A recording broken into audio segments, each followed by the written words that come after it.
Sobrang saya na mismo. Ngayon lang ulit ako napagod sa prod ng ganito.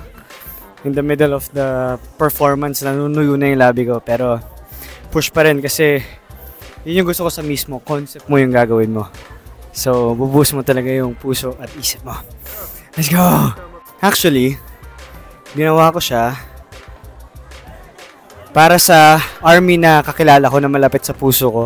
Si Isabel, isa siyang army. Andiyan siya sa likod ko.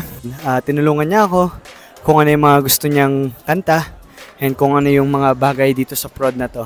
Pero ako nakikinig talaga ako ng BTS. Pero hindi ako kasing fan ni Isabel. So, yun yung napagkasunduan namin na gagawin ko sa prod is yung on and mic drop saka Run BTS. Actually, Run BTS is isa sa mga favorites ko.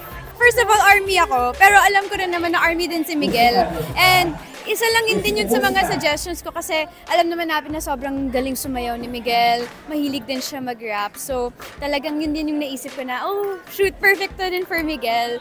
So siguro coincidence lang din na, yun nga, parang malaking army fan din ako. Kaya sobrang kinikilig ako doon.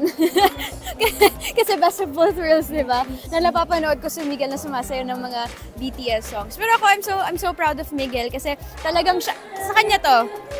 Sa kanya to lahat. I mean, siya yung nag-conceptualize, siya yung pumili ng mga kanta, siya yung nag-mix, siya yung nagbuo ng prod niya. So I'm just so proud of him and alam naman niya yun na talagang nandito lang ako, hihiyaw lang ako as loud as I can para i-cheer siya. So congratulations on your mismo, Miguel. Ito hindi kayo maniniwala na nung nasabi sa akin na magmi-mismo ako, nag-start na agad ako mag-research.